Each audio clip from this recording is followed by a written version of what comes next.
Hello, everyone. My name is Leerad Kligman, and I'm pleased to be the host today of the Reimagining of Why of Real Estate and Infrastructure, Building with Humanity, a new web series by the Schulich School of Business and the Schulich Real Property Alumni Association.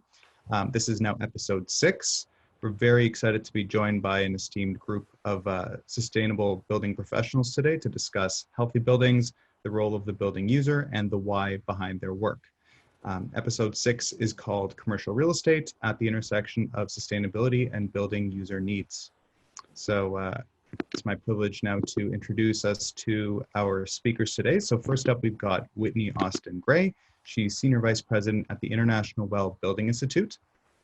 Standing at the nexus of public health research and the places and spaces where we spend our lives, Whitney Austin Gray has become one of the leading global voices for improving our buildings and communities. As Senior VP at the International Well Building Institute, she leads research that supports best practices in building design and operations, community development, and organizational policies that can contribute to improved public health for everyone, everywhere. Her lectures, webcasts, trainings, and published works have touched tens of thousands of design and health professionals worldwide, building a strong infrastructure of support for those who work to advance better buildings, vibrant communities, and stronger organizations. Welcome, Whitney. We're also joined by Matt Macko, the founder of Stok. Matt found his passion in working with organizations to optimize their investments in commercial real estate for a better world. Over a decade in, Matt has received the honor of being named a Bay Area fastest growing company 5 times over, as well as the Bay Area 40 Under 40 achievement in 2019. Due to the investments Matt spearheaded in culture, service delivery, and brand, his clients now include corporate giants such as Apple, Google, Facebook, Microsoft, and Amazon, as well as institutional owners, developers, and managers of commercial real estate. Welcome, Matt. And last but certainly not least, we are moderated today by Avis Devine, Associate Professor at the Brookfield Center for Real Estate and Infrastructure at the Schulich School of Business. Avis is an Associate Professor of Real Estate with the Brookfield Center. Prior to her academic career, she was the Assistant Vice President in charge of commercial real estate underwriting and valuation for Dollar Bank, FSB in Pittsburgh. Avis has a BS from Westminster College, an MBA from Duquesne University, and a PhD in finance from the University of Cincinnati. Dr. Devine's body of research largely focuses on the financial impacts of sustainability and energy efficiency on real estate. Her research garners much industry support and has won several research awards, most recently including the 2017 Nick Tyrell Research Prize in Real Estate Investment. So Dr. Devine, I will let you take it over from here, and very much looking forward to it. Thank you, and let me echo that welcome to the friends and family of real estate and infrastructure at Schulich. It's great to have you all here, and a special shout out to the brand new Masters in Real Estate and Infrastructure cohort that has tuned in from around the world today during their kickoff week as they start their new program. So if you're out there and you're looking for somebody to hire, we've got a brand newly minted group of graduates, and we'll have another lovely set coming up 1 year from now. So today we're going to talk about healthy buildings, and we're going to talk about sustainability. Within the context of what has been going on recently in our lives, when I get asked about how what I do intersects with what's going on, my conversation has largely focused on the fact that we're now in a place where we're seeing what I call the rise of the S in ESG, which is to say that we're really focusing on the social aspects of environmental, social, and governance. Much of my work focuses on the environmental aspects, and we've been digging into that for the last 20 or so years. We've seen really healthy adoption of environmental sustainability within commercial real estate and residential, especially with some of our thought leaders. And those thought leaders a couple of years ago had really started to think about the social aspect too, thinking about how buildings shape our lives and shape our society. But nothing, I believe, is going to push that conversation forward faster than what we're going through right now. Because all of a sudden, we're spending a lot more of our time indoors, and we already started by spending 90% of our lives indoors. And we're really paying attention to how buildings can make us healthy or make us less healthy. That can be both physical health, it can be mental health, it can be so many things. So we're going to sort of dig into that conversation today with these two people that I've brought in. I'm hoping to have a very open conversation just about why we work in this little corner of our sandbox, what we're seeing, and maybe where we see this going next. So I'd like to start with asking Matt and Whitney to give us sort of a little bit of background on themselves, aside from our bios, which you just heard, especially in terms of what their firm does, what they do with their firm, and why it is that they've gone into this line of work. Let's start with Whitney. Great. Well, thank you so much for having us. And it's a real honor to be part of this real global conversation. So thank you, Dr. Devine. I really appreciate being here today. So the world of healthy buildings, I've spent, I guess, my professional life trying to convince people why it's important. And now we're in a conversation of how to get it done. And if you weren't already aware of the why, then it's time to catch up. So this is not just the physical components of a building, it's also the social, which people are real aware of, now they're in isolation times, and the mental components of that. And so as a public health professional, I love the idea of creating healthy buildings. And designers like Matt are so much fun for me to work with because they actually create solutions. And in public health, we do a lot of problem finding. It's all about this problem. Right now, we have a global pandemic as the problem. And I think that designers in particular have a role to play in creating solutions for all. And so I have long been fascinated. I like to call myself kind of like a designer groupie, the person that sort of like follows in the bus behind the designers and is like, I want to hang out with you more. So although my PhD and background's all in public health, I really have a great honor and privilege to work with those that in the end of the day are not about problems, they're about solutions for all, which means creating spaces that not just, I think in the past, maybe made people sick, they now can make people healthy, and they can also help people to heal. And so the International Well Building Institute is all about that. How do we bring these professionals from both sides of the aisle into a conversation around healthy buildings? And so we really, our origin story at Delos, which is our parent company, and the International Building Institute really started in around 2007, 2008, with our founder, Paul Schala, really coming from Wall Street and saying, this is a huge opportunity, healthy building. And a lot of us science and researchers were like, yes, yes. And it was a really fascinating time for us to push business opportunity, investment opportunity. Dr. Devine, you spoke about ESG. That's a huge part of what we do. Let's fuel the investing opportunity in healthy buildings. Let's bring to the table designers and architects, let's bring to the table public health professionals. And it turns out we all speak a different language, but we can learn to speak one. And that is what we've been challenged with.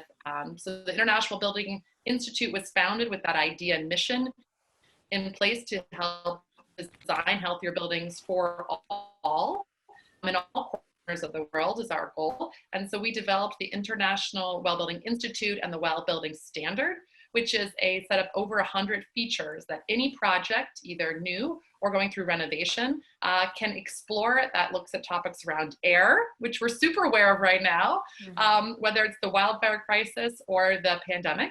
We also look at issues of water, sound. We explore access to food, which of course is part of building design, as well as issues of movement and that thing called mental health and well-being in buildings. So we have features that go through each one of those, and we support projects to receive WELL certification so that they can tell the world, we didn't just say we did this, we've shown you how we did it. We've achieved a third-party certification, and in doing so, our goal is to help elevate all audiences to this conversation and move it beyond, our immediate circle. And I think for this audience, really understand that a healthy building is not an optional business strategy, it's a required one. And so it's time to really get up to speed and making sure everyone is speaking that language. Very nice. And I want to pose the same thing to Matt, and I think these questions are also very inextricably linked for you since you founded your company personally, so I'm sure the motivations probably align. They are. Yeah, I actually think my origin story probably goes back to when I was a toddler and sitting in front of a construction site, just staring at equipment moving around and watching buildings, happen and watching cities come together, and it was just a fascination there. That of course I don't remember, but I was told about at length. And but I think maybe fast forwarding a couple of decades from there, I actually spent most of my career as a professional ski racer, which I assume that you all have maybe some familiarity with or some passion around. I was from the East Coast and eventually, got pretty heavy into that. But I think what that gave me was a real sense of appreciation for the natural world. It was effectively my medium that I used to go fast, and it was a decade and a half of my life that I spent dedicated to trying to make the U.S. team, and eventually pursuing it into college. But long story short, it didn't work out, and I was able to build a house with my father, actually, that fully opened my eyes to the inefficiencies of the design and construction process. He was trying to push us and me and my brother to think differently about how to design this house and what materials to use and things like that. And I had never thought about this before. I was a finance and economics undergrad. I hadn't really thought about it, but I was fascinated with the idea of efficiency. Mm-hmm. And what I found in green building was, this pretty methodical, pretty well thought out way of making the built world that much better, that much cheaper, that much, better for humans, better for the world. And so that's basically what I've been spending my last almost 15 years doing, is pursuing that passion. I moved from the East Coast, and shortly after building that house with my father, and started a company that effectively does that today in a few different forms. Stok is the name of the company, as I was introduced. Today, we're about 50 folks across 3 offices, mainly in the West Coast of the U.S., but are focused really on trying to help clients navigate through the how, just as Whitney pointed out, right? We're mostly beyond the why. That was certainly an early part of my getting into this business, was trying to carefully navigate the why, right? Like really harping on the financial piece, because that was, of course, my background, but also remaining sensitive to the whole climate change thing that wasn't really okay to talk about in a lot of the circles. And that's completely shifted over the course of my career. And today we have clients who are regularly every other day looking at their peers and then stepping, up from where they're setting their goals and setting an even higher benchmark and a higher bar around, either carbon neutrality or climate neutrality or aligning to the UN's climate goals or whatever it may be. And then effectively our role as building practitioners and professionals that have everything from engineers to contractors, designers, MBA types, is to really to put together a plan for how to best achieve that at a cost-effective basis, to do it without spending money inefficiently, effectively. It brings me a lot of joy. We've been doing that consulting work for about 12 years now, and I'm still as passionate, I think, as I was day one.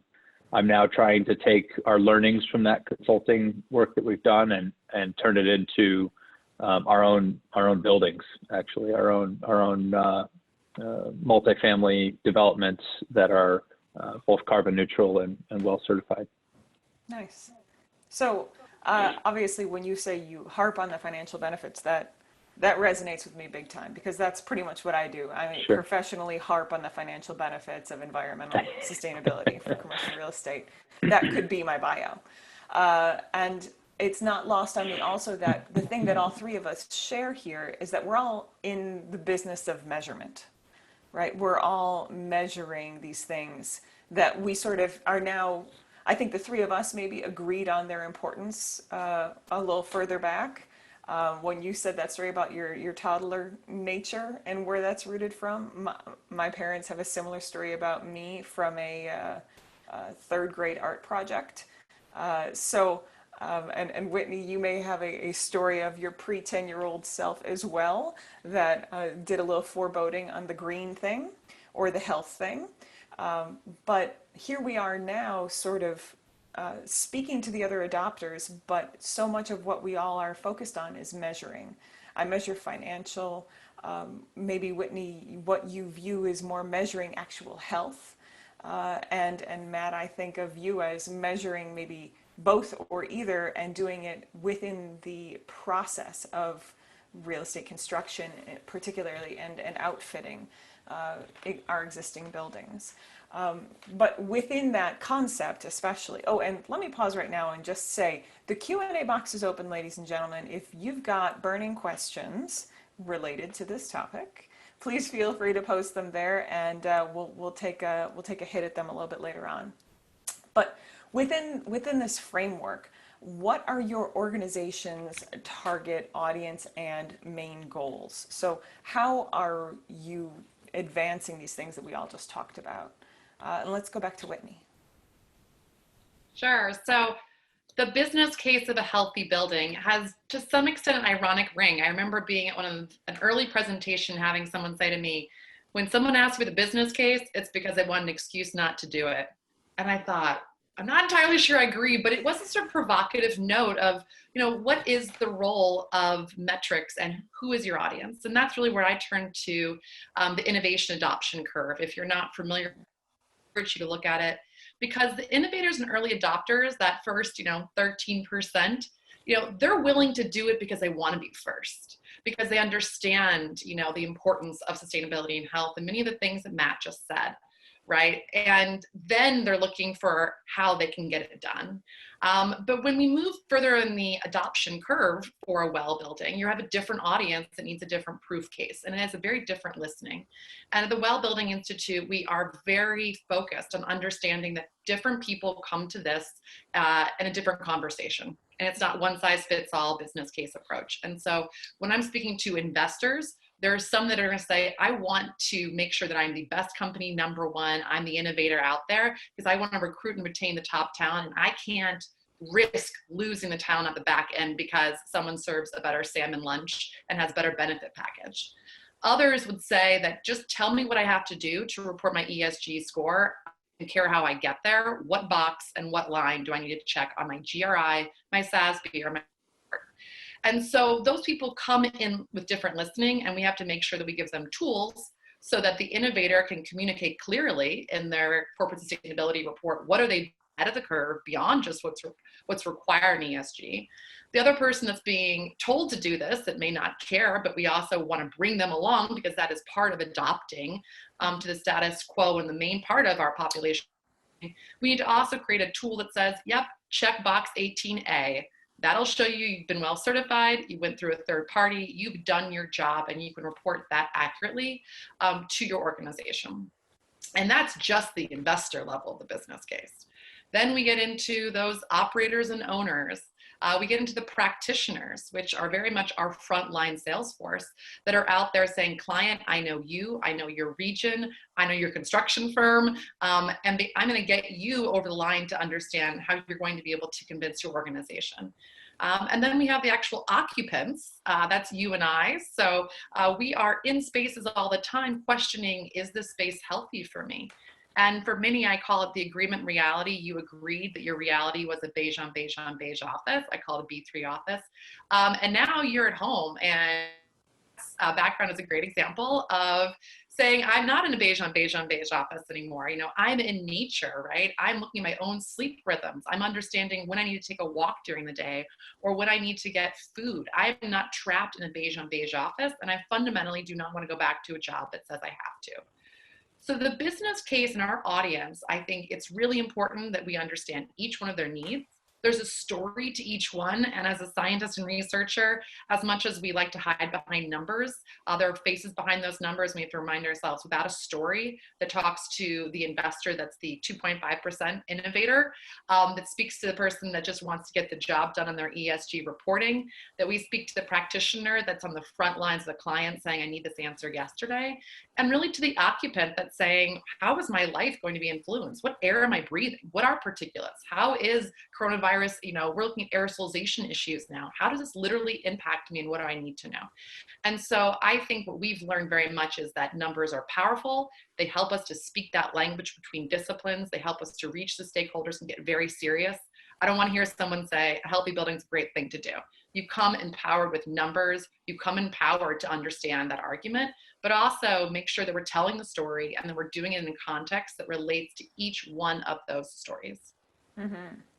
Very nice. And Matt, when she's talking about especially, and I tend to go that way too, because I often think about investors and owner occupiers and those groups, and we need to carry it down to the users. But I'm willing to bet that you spend a lot more of your time talking to the firms that are occupying their space about what this does for them.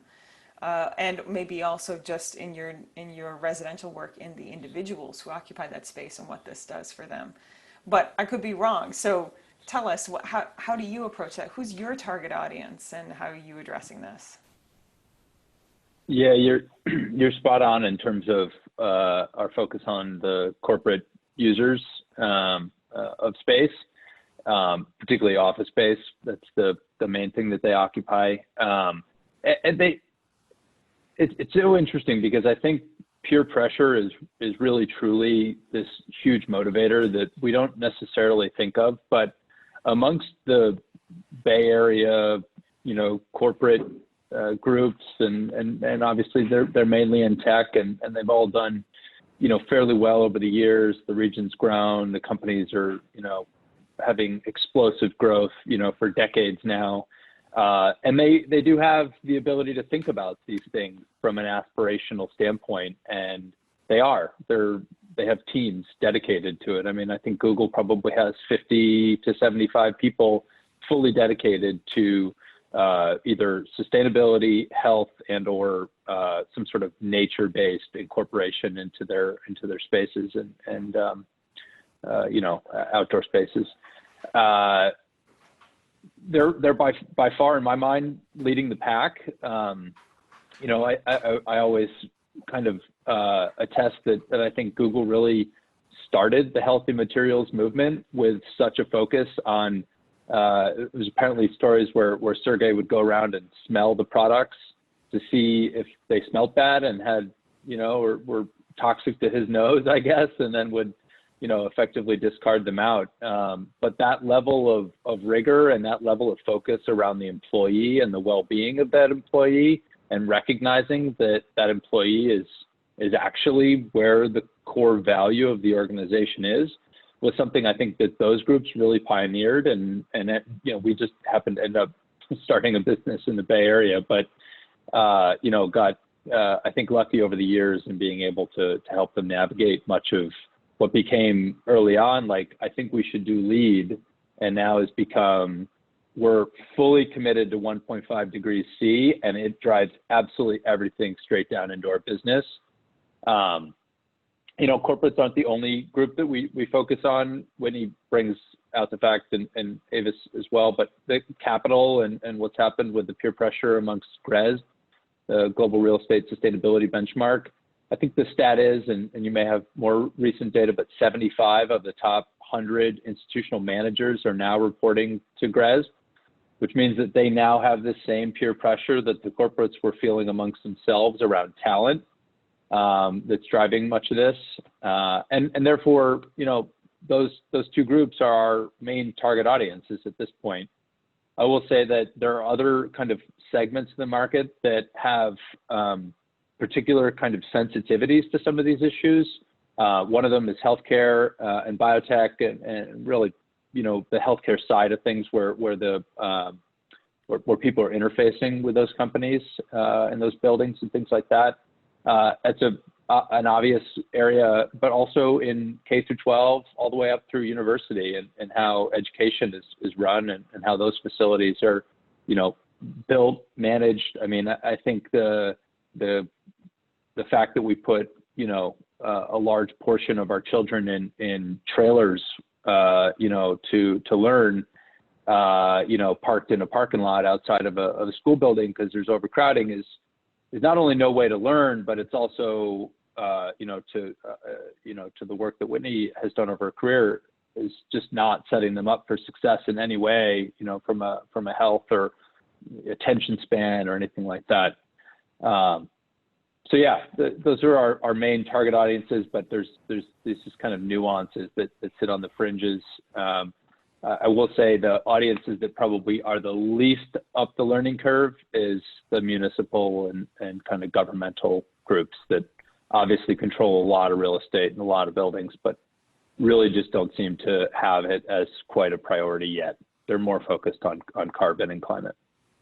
That's very interesting. Yeah, Whitney, go ahead. You look like you were having a I was just similar going to add, I response. think to Matt's really important points is that from a business perspective, we do need to understand the competitive marketplace. And although ultimately investing in human health and human capital should just be something you do, we have to understand that this bar keeps getting set higher and higher. And I would really encourage, you know, those that are listening to think about relative measures and not absolute. Mm-hmm. So GRESB is a dissertation. GRESB was made up. You know, WELL was made up, right? These are systems that were put in place to show you that you can't just say, oh, I invested in environmental social governance and I should get all the credit. GRESB said, no, we're actually going to create a niche market to help you understand how you're doing relative to your peers in reporting this. And once that bar got set, it kept going higher. And Nils, of course, that was originally a dissertation. So I also encourage all your students to think about that. The WELL building standard was developed. You know, this is experts like Matt and Avis who have contributed to the development of the WELL building standard, saying it's not enough that you say to me that you have a healthy building. Right? I need to know exactly how healthy. And all of a sudden, when someone can get to 70 and someone can get to 80% of this, or if they can decrease particulate matter by this, it sets the bar for others. Even early days in China, we were doing with particulate matter, and they said there's no way we can reach those levels. I mean, we were looking at like, overall, I think some of these levels we were looking at was 15, and they were reporting 500 a day in particulates, and to try to get this down, and what they did until, whoop, Citibank did it. And so I have so many examples of setting that bar. And I think that innovative businesses are willing to do that, but I encourage those to look at relative measures. And to build on Matt's point about competitive marketplaces, I think that's part of us conveying the business case, is that people understand not just where their peers are, but where they can go and kind of where they stand in that conversation.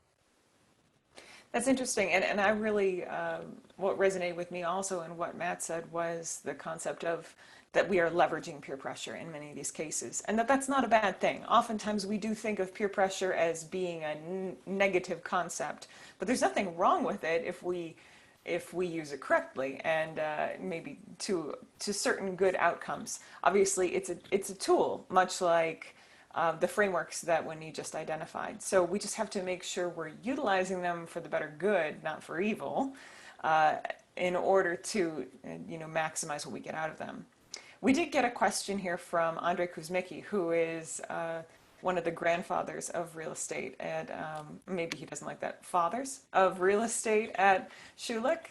He wrote, lots of companies adopting ESG initiatives, they change their practices, their targets, etc., but often the why is market or regulatory pressures, and the approach is to check those boxes. So more of those required adopters that Whitney was talking about. Yet, as human beings, to quote Ricky Gervais, people are basically good. And wellness, social conscience, good governance, environmental responsibility are good. So why is the default to the lowest common denominator by so many boards and senior executives? And how do we move things more towards doing the right thing for the purpose of doing the right thing, as opposed to maybe doing it just because we have to? And let me start by framing it in something that I talk about a lot, which is, and this is going to be a little teachery, my apologies, but I talk a lot with especially our MREIs that come through about the role of shareholder primacy, and how we've been in this period for the last 50 or 70 years where so much is going towards the concept of, increasing that bottom line and not worrying about the other details. This is why we got rid of corporate donations and we let people fund their own 401ks, because that's not the role of the corporation. The role of the corporation is to make as much money as possible so then everybody can choose their own definition of good. And if we want to save polar bears, we can save polar bears. But if somebody else wants to educate kids in a country where that's not being met as well as they can put their money towards their version of good. Right, so that has what has been advanced through shareholder primacy, and I think that has in many ways pushed a lot of the why towards increasing the business case. And the question now is, how do we maybe break free of shareholder primacy to get companies more interested in doing the good for the sake of the good, as opposed to doing the good for the sake of increasing firm performance only, and then therefore good will happen on its own. So that belies the question of, do we want to get away from shareholder primacy? We've seen a big movement in the last year or so from major corporate leaders that have said, this is not the best model. We need to be moving away from this. We have to consider the benefits of other stakeholders in our corporate decisions. So we are seeing that movement, but putting it to both of you and the firms that you work in, how do you all try and instill, or how do you see the concept of doing good for the sake of doing good as opposed to just for the financial bottom line? How do you see that manifest itself in what you do? Or are you seeing it in what you do? Is it only with the early adopters, or is it even only with those early adopters? Are they doing it for their business case? Do you see any evidence of doing good for the sake of doing good? I leave that to whoever rushes to the microphone first. Well, Matt majored in finance. I was really hoping you would tackle that one, Whitney. It's a really good question. I'm happy to jump in if you. I think it's a really powerful theoretical question around the consciousness of business. I think ESG, though, when you look at the history, was about risk management and about transparency. In fact, we've argued that the Exxon Valdez oil spill did to the E what we ponder and posit that the coronavirus will do to the S. And that many people that we speak to, that are reporting in ESG are those people that say, I just want to get it done. Just tell me what to do and how I need to report it. And they're not always people that are making a decision about the collective consciousness of their company. And I think it's really important to not assume they all are. I mean, there are people that just need to understand where are we going and get on board with this, and that you need to avoid risk. And if the end result is doing good, then that's a powerful strategy, I think, in itself. Understanding where the benefit is for a company that invests in health is really interesting, and that is a moving target. So we see companies that say, I will invest up here, but my people will be healthy as a result of being in my building. And then what happens when they leave your company? Does someone else get the benefit of their health? Do you do it because you have a conscious understanding that while they're in your space, you're providing a better environment? Who benefits from that? And public health is so hard for us, and particularly chronic disease management, is to say, can you please company, and the Surgeon General is actually pushing companies to say, we need you to take this on. We need you to own this. We need you to own the health of your employees and the health of your community. And I can see some companies saying, okay, I've done all that work, but then I lose my employee 10 years from now when the actual benefit would arise. So I think also knowing where the input and output of those investment lies, and making sure those companies, there is transparency as to why they're investing and who cares about that investment. I think a social pressure understanding from investors to ask for more on ESG, to look at those corporate sustainability reports and to say, do I believe in the ethos of this company? I will turn to something which I think is kind of interesting in that domain, which is social media.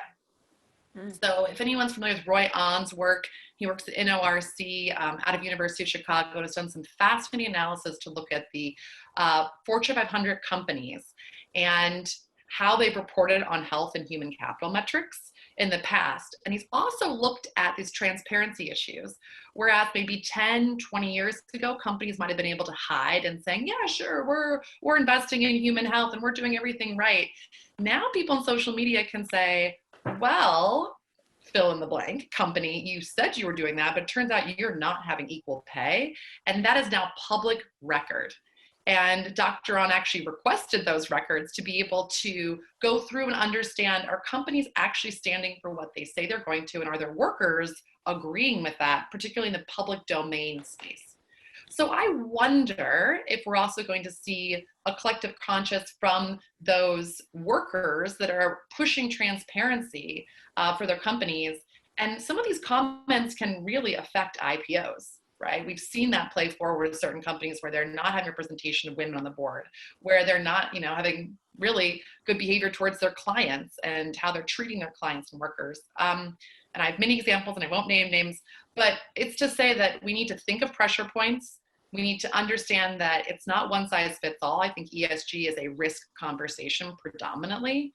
I think when it comes to collective good, understanding that many owners are being put in a space of we're asking them to invest, but they may not see that direct benefit. So what are other means in which we can support the companies that are doing right and doing good? I think that social media may be a space for exploration where we're bringing transparency to the worker who now has a voice. So my training and PhD was actually in occupational health and safety, and there is a long history of gross violations. And of course, workers' comp was just an agreement called I won't blame you and you don't blame me. But before that, that was not always the case. And so understanding that dynamic of, is the worker receiving what you promised, and have we come to an agreement on that, I think is really ripe for a deeper exploration around how you need to invest in healthy places. And I think that those companies that get it are ahead of the game right now, and they can argue that they've reduced risk. Companies that don't get it are scrambling. They don't have health insurance. They can't support you being off if you have symptoms of COVID. They can't assure that you're getting into the office safely. And I wonder down the line if we're going to see those risk management turn to some liabilities as well. So huge question, a lot of different perspectives trying to represent my answer here. And I really appreciate you pushing this sort of conversation around how do we truly invest in what is good and what is right. Well, and from the point of view of public health, I think that ties back to what Matt said about the role of the municipality in here too, because some of my work works on emerging market countries, and they're at a very different place in their developmental process to be thinking about general health of their populace and what that means for the advancement of their country in general, their GDP in specific. That in those cases, we're thinking about public health in maybe a more rudimentary aspect than we are in the developed world as well. But that doesn't mean that we shouldn't be thinking about it. And that begs the question of, where does municipal involvement get in here as well? I'm going to give you an example, and then I'm going to turn it over to Matt for his fantastic answer. But there's a really interesting case in emerging countries. If you study Rockefeller and yellow fever, and this is arguably the development of global health. So we saw, an entrepreneur, an industrialist at the time that was developing the Panama Canal, and they were losing workers because of yellow fever. They anticipated a loss of workers because of the threatening conditions they were under, but they were losing in mass people from yellow fever. And that became the initial investment with past year to support global health, arguably. So it's just a very interesting example, particularly in emerging countries, that if you don't have a set of workers who are healthy that can show up to work, and you're not thinking of their health beyond the job, is that's going to affect your bottom line, whether or not you wanted to or thought about it. And we've learned many stories since then around how companies must invest in the community. And then I'll pause with that. Matt, all yours. I don't have a lot to add. I will say the role of benefit corporations and this whole idea of stakeholder, focus is really a fairly new emerging topic. I think the first public benefit corporation was Patagonia, who certified in 2011. I think was on the California Secretary of State's doors on the day the legislation passed. And became a triple bottom line company. And Stok has also followed in that and become a triple bottom line company.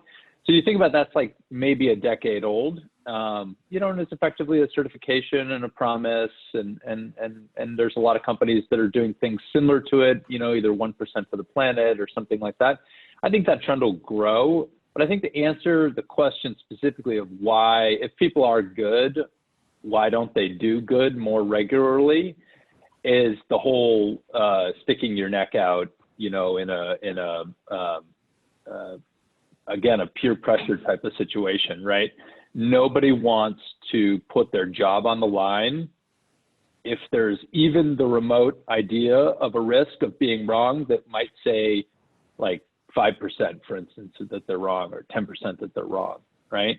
And that, I think, has to do with the way our psyche works and the way we're pre-programmed to kind of go with the pack and stay with the flow, and that we really want, you know, the camaraderie and the team and the family, you know, unit to stay intact and things like that. That's all so subconscious that we're dealing with, that we can't necessarily say, hey, I think you think that we're innovative in this area, but we are laggards, beyond laggards in this area. And that, yeah, and then again, you know, somebody who says that, right, typically needs to follow up with some sort of solution, or have some sort of, you know, place where they know what they're talking about, that they're coming from. And that often isn't the case either, right? And so then it becomes this thing that really needs to be driven as almost a group effort from the top down, you know, in addition to obviously the work that gets done from people bringing up these issues in social media, for instance, the public, whatnot. But we see so many times that it is extremely reactive and not proactive. And that's a result of, I think, this basically can be summed up in one word, you know, bureaucracy. It's a natural phenomena that happens as companies, I think, you know, go over time. So it's not maybe the shiny bright answer, but I think it's also a fairly true one, at least one that we see a lot in what we do, right? Like, these ideas make so much sense. They have accretive yield to the deal, you know, every other project in town's done them, whatnot, right? But it's like, I just really couldn't stick my neck out there and get this one done. So. Yeah. And this also indirectly underlines a couple of the concepts that we've brought up already, which is, again, the importance of peer pressure in advancing some of these, because once your peers are doing it, then when you stick your neck out, you're maybe only sticking your neck out to where your peers are, or you're not going much past that. So there is some level of moving with the group in that.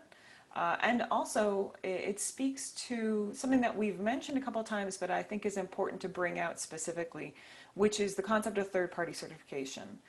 This was a big part of adoption with environmental, and I think it will be a big part of adoption with health for buildings as well.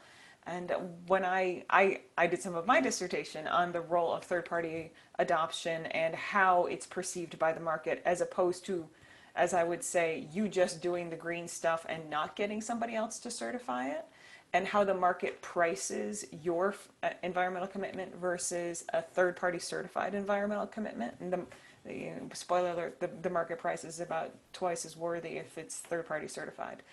But that helps limit the amount that we actually are sticking our neck out, because we have this uninvolved, separate organization that is reflecting on what you've done and putting a stamp of approval on it. And as long as that's the signal strength of that stamp of approval is credible, then we price it pretty well, and we trade on it as well. You know, the market will begin to understand what it's worth, and it will associate it with the benefits and drawbacks that come with it, financial, dealing with your social aspects of your employees, all of those things. So again, I just want to remind people, aside from Andre, that the Q&A box is available, and please do add some thoughts. We've got about 15 minutes left. I'm going to pose one more question to these two in the interim, but I'd love to see some other thoughts and questions. There had better be a whole bunch of students on this call, and this is a good warm-up for what participation will be required like in my classes. So come up with a question, make it a good one, and put it in the Q&A box. So the last question that I wanted to pose to both of you is, what are your dominant hurdles?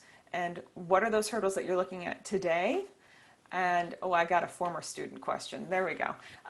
What are those hurdles today? What are those hurdles tomorrow? And what kind of hurdles are you projecting for well into the future? What are you thinking about in terms of your hurdles? And let's go to Matt first this time. The poor guy's had to clean up a couple times now. All good. Our hurdles of the past were a bit different than today, for sure. As a startup business coming out of the GFC, it was an interesting time, basically through 2012. We started in 2008. So it was a bit of a slog in the beginning, and then for a majority of the time since then, it's been a bit of a slog in terms of just the fact that growing a business is challenging, and it typically uses cash, which when you're just trying to get paid and trying to hire people and whatnot, it's also very hard to manage. But thankfully, we've been able to kind of grow past that hurdle and get to a place where we've hit what I would call like some sort of midterm kind of steady state growth, and we're able to think and step back a little bit, reflect on our previous 10 years, start to think about where we want to go in the next 10. Today, our hurdles are really around, breaking out of a kind of a somewhat niche market in the West Coast and becoming more of a national player, but also in expanding what we offer to the world. I think most of our work originally was around, basically sustainability consulting. We now see what we do through a little bit of a different lens. It's that our services or what we do should fit maybe a little bit more in line with what the market is kind of used to procuring and buying for services, but that our how is this different process, this different way of thinking, right, and this innovation that we bring to projects. And so we're both trying to reframe that. We're literally going through kind of a refresh, rebranding, a little bit of an exercise right now to try to convey that message in a stronger and more powerful way. But yeah, I mean, as we move into the future, it's definitely going to be, our main issues are going to be really around keeping and retaining and attracting key talent, because as a completely human capital dominant organization right now, we are literally only as good as our people. I have this saying that culture eats strategy for lunch, and I like forget about it sometimes. I get so nuanced in the strategy piece, right? But at the end of the day, what Stoke's really about is building an incredibly inclusive culture around and through the backbone of this idea of kind of doing the right thing and doing the right by both the environment and our people. And then hopefully that shows up in the work we do and in the client engagements we have and in the recurrence of our clients and things like that. So I think we're at 50 now. Getting beyond that is going to be something where we're going to have to really think a bit differently about our programs and how we're attracting and retaining that talent. Yeah.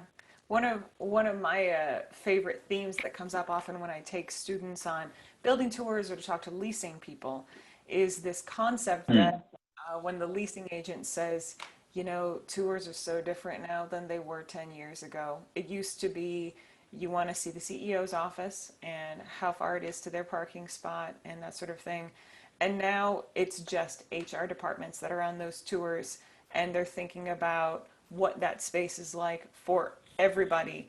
And, maybe we're a little focused on the CEO, but it's completely head over tail in terms of where the focus on those office space tours is now.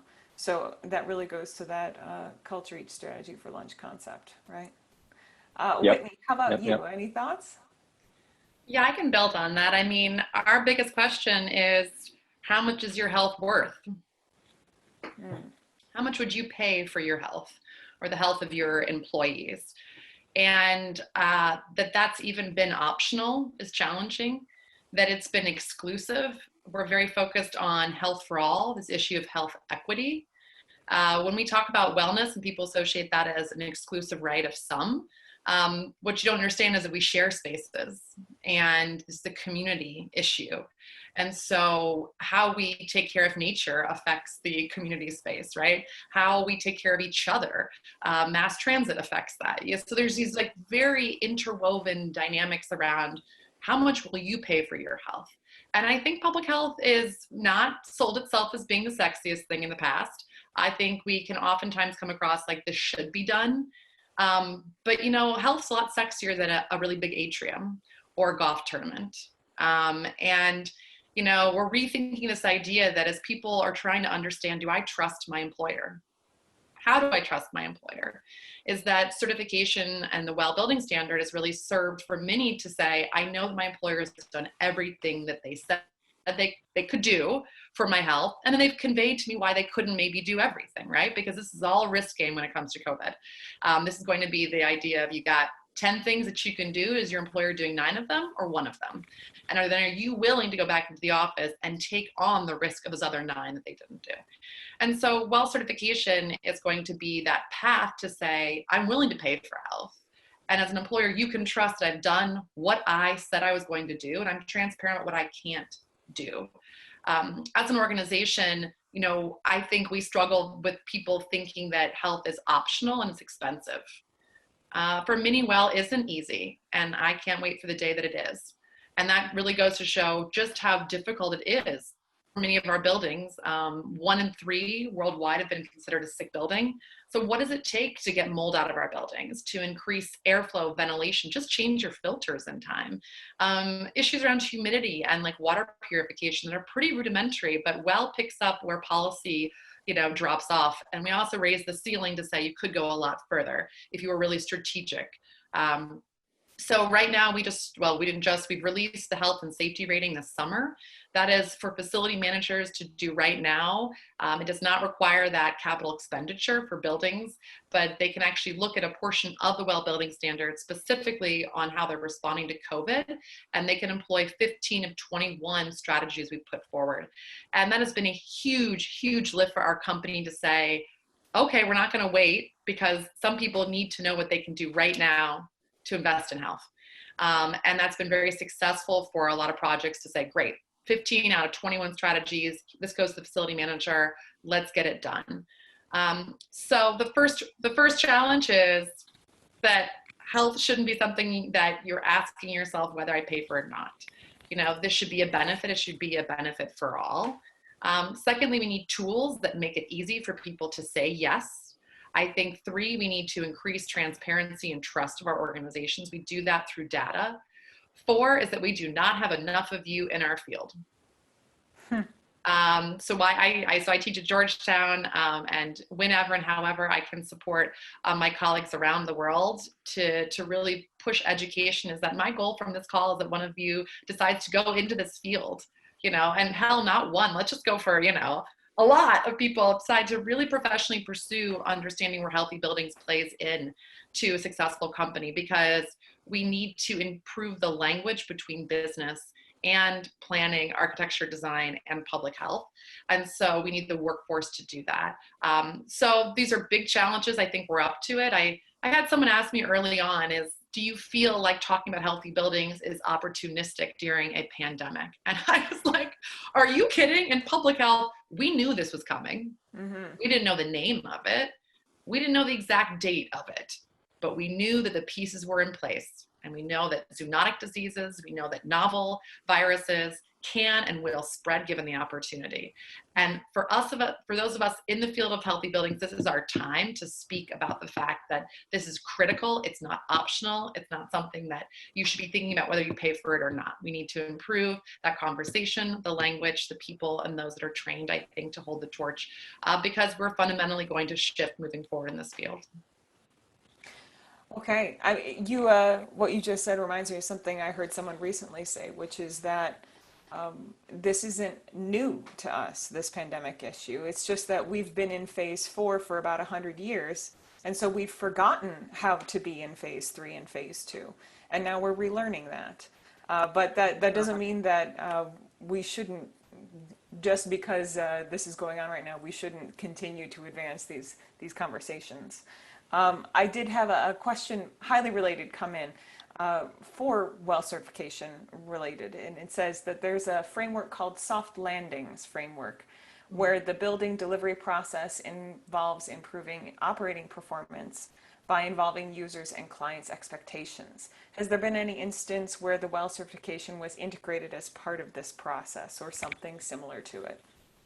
Yes, so I would defer you to speak to Anne Marie Aguilar. So she leads the Well office out of the UK, and she's worked more specifically on that. And she's also more client facing, honestly, than I get a chance to spend my time with. And so she can reference which projects have used that, explored that, and kind of where we are in that conversation and give you a more accurate response to it. But I think it's a really exciting program. And, you know, fundamentally speaking, Well is all about partnership.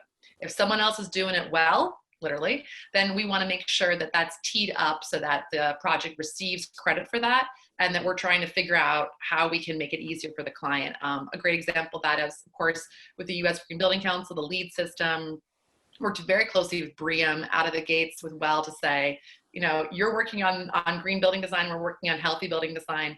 They're not separate. How can we encourage users to receive benefit for going for both? So let's make sure that we get you to the right source to answer the question specifically on that program. But more generally speaking, you know, we are very open to these partnership conversations. In fact, I think we rely on them in many ways.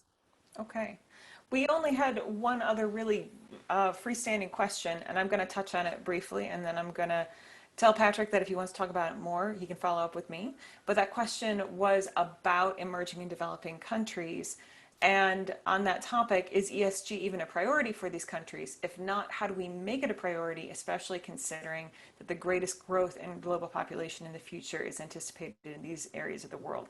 And that is, when I do my work on emerging market countries, that is 100% why I do it there. We build so little of our built world in the developed world. 2% in North America each year is what we build, whereas the India of 2040, 80% of it didn't exist in 2015, which means they'll be building 4 times the entire building stock for a country that already represents more than, like, roughly, what, 1/6 of the global population. And we're over here thinking about 1 building or 2 buildings and that sort of thing. So we desperately need to focus on the emerging market countries because of their size of footprint and how far they have to go. And my work there has always been in the context of how we shape foreign direct investment into those countries, because it's usually coming from developed countries. And oftentimes it's related to, as Matt mentioned earlier, transparency. To bring the foreign direct investment into an emerging market country, they often want increased transparency with regards to making sure their investment is as safe as possible once it's there, because nothing is as permanent a direct investment as a building or infrastructure, right? You can't take it up once you put it in. So they want extra transparency. In many cases, they will use third-party certifications, be they environmental or health, in order to make sure that that transparency is legitimate. And they go with the programs they're familiar with. And this is often how we see the transplanting of these programs from the place they started, like LEED in the US or BREEAM in the UK, into other markets. You have to remember that both those, what are now considered highly international programs, were started as domestic programs. And then they were just taken elsewhere, like seeds carried in our shoe home from vacation, right? So Whitney and I have both had a little bit of a last thoughts there. I give the floor to Matt. If you have any tidbit that you really want the audience to take away from this, anything that's really resonating with you.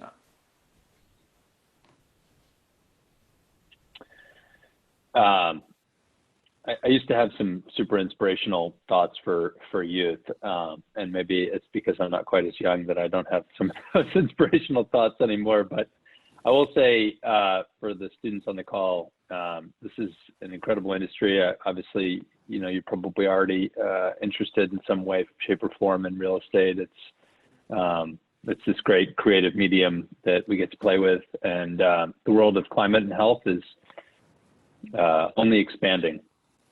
And so there's a lot of opportunity in it, and I would encourage all of you to pursue careers. There's there, as Whitney mentioned, there's unlimited opportunity within this in so many different ways, especially if you're, as I think Andre mentioned, on the good side of the table.